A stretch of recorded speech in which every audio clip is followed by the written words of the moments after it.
Welcome to the Project You versus You kitchen. Today we're going to talk about the 4 things that go into making a great cup of coffee in 2 different ways that you can make the best cups of coffee you've ever had at your house.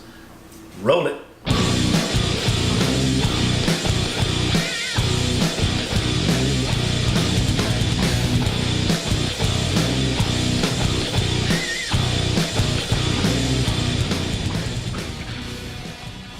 Let's jump right into the 4 things that go into making a great cup of coffee. First thing are the beans. These are my favorite right now. This roast from Viking Coffee Company. I don't have really any affiliation with them other than the fact that I absolutely love their coffee. The Refined Savage Blend is my absolute favorite right now. Just got this in, so looking forward to drinking some of that. As you can see, I've got some that I've had for a little while here, also from Viking. This is their Tri-Blend Dark Roast. Really love it. But you see, I store it in an airtight container. I keep this in the cabinet and stays nice and fresh. That's number 1. Number 2 is the grind. Super important. So depending on your method of brewing, you may need a fine grind or you may need a coarse grind. It just depends. We'll go into a little bit of that later. The best way that I found to do it, you can either go with one of these hand grinders. Both of these are burr grinders, which will yield the most consistent grind, which is extremely important. If the grind is uneven, you'll end up with off flavors like acidic flavors. You'll get over extraction, under extraction, bitterness, all those good things. So having a good burr grinder is very important. Like I said, you can go with one of the hand grind models or this electric one. I'll put the links below for these guys as well. All right, let's get into the next thing. Water is very important. If you have live in a place with very hard water, I used to live in San Antonio, had extremely hard water with a lot of limestone. Filtering that water is extremely important. Here in Little Rock, the water's great, so I use it right out of the fridge, filtered out of the fridge into this little kettle here. This little kettle is fantastic. I think I picked it up for under 20 bucks. I'll put the link for that as well. You can get a super expensive one of the nice stainless gooseneck ones that you can precisely control the temperature. They're great. I don't think they're necessary, but that's just me. I've gotten it to work really well with that. So water's number 3. Last is time. How long is it going to steep? Well, that's going to depend on your brewing method. You know, a French press is going to take about 4 minutes. We're going to talk about another couple of methods today. So the first method we're going to talk about today is a pour over. I'm going to use this right here. This is made by, it says Chantal. I'll put a link below. But another version that people like is the Chemex. Looks kind of like a beaker. Those are very popular as well. They both work exactly the same. I just happened to find this one pretty cheap, so picked it up to give it a shot. So what we're going to do is we've got our coffee cup on our food scale. Going to put our brewer on our food scale. I'm going to take our happy little filter here and put it on here. Now let me sidebar a little bit about the food scale. If you don't own a food scale, buy a food scale. If you're a fan of Project You versus You, or becoming a fan of Project You versus You, a lot of living a healthy lifestyle is knowing what you're putting in your body and how much you put in your body. And a food scale is an integral way to do that. So pick up a food scale. So what we're gonna do here is we're gonna turn on our scale, we're gonna set it to grams, and we're gonna zero it out because we wanna know exactly how much coffee we're putting in there. First thing I'm going to do is take a little bit of this water that I just got finished boiling, and I'm going to wet our filter. Then I'm going to dump it out.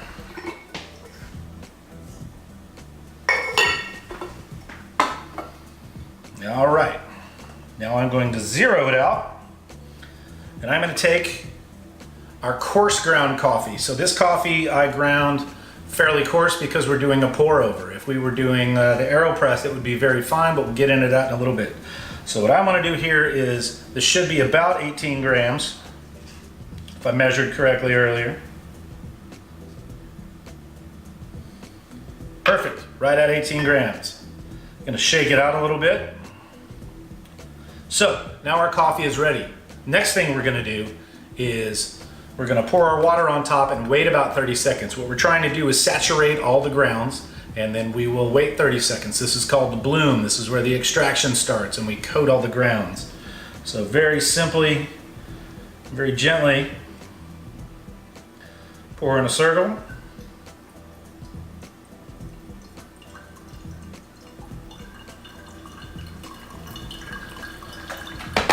Then we'll wait 30 seconds. Right, so our 30 seconds has passed. Now what we're gonna do is take the rest of our water, which should be about 300 grams total, give or take 10 ounces.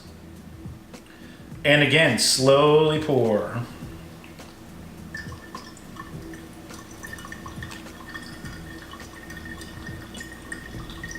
It may take a couple of go-arounds. Going to take a little patience. We'll continue this until we're done. Like I said, about 300. All right. Now we're just going to let that finish, and we'll have a great cup of coffee. The nice thing about this pour-over method is the cleanup is super simple. All we need to do is discard the grounds. If you compost your grounds, great. Separate them, discard your grounds, discard your filter, rinse out this little guy. You're all said and done. You've got a great cup of coffee. Should not be bitter, should not be acidic, just absolute wonderful flavor. And up next, we're going to get onto the AeroPress version. Version number 2, we're going to talk about the AeroPress. So the AeroPress is a great little gadget. I saw the guys from Black Rifle Coffee using it, and it looked kind of interesting. Then I saw it in an Alton Brown cookbook and thought, well, hey, I need to pick one of these up now. So very simple device to use to make coffee. So what we want to do is remove the plunger cap, or the filter cap. What we're going to do is we're going to take the filter, put it in there, give that a twist till it's secure. We're going to take our water that's freshly boiled,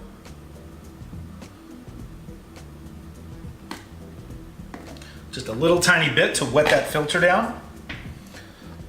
We're going to zero out our scale, or tare our scale as they say. Then we're going to add our 17 grams of very finely ground coffee.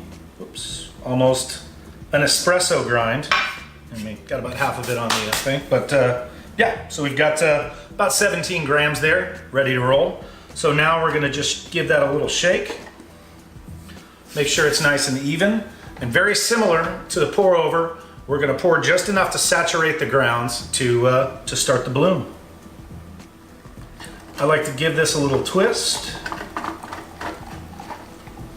That's all it takes. Now, what I want to do here is put the plunger in, give it a little tug. What that'll do is create a vacuum to keep the liquid from going down and actually losing the water in there. So we want to let that sit for about 30 seconds and we'll be right back. And we're back 30 seconds later. So now what we're going to do, pull that out.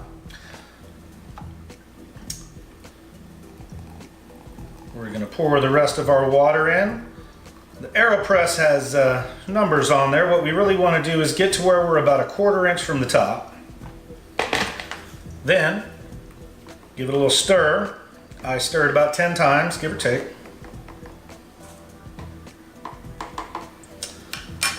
And again, put this lid on, kind of at an angle, give it a little pull to make sure we've got a nice little vacuum in there so it doesn't start going down. Then we're going to give it about a minute. Now what we're going to do is we're going to take the cup off of the scale. So we're going to apply a lot of pressure here onto the top of this. So we are ready to plunge. This portion should take about 40 seconds and we'll get going. You don't want to push too hard, you just want to apply nice even pressure. If it goes too fast, that means your grind was too coarse. If you get stuck and it gets really tough to push, that means your grind was too fine. So you have to play around and figure out the best way for you. And that's all there is to it. Very, very simple. You wind up with a delicious cup of coffee. Cheers.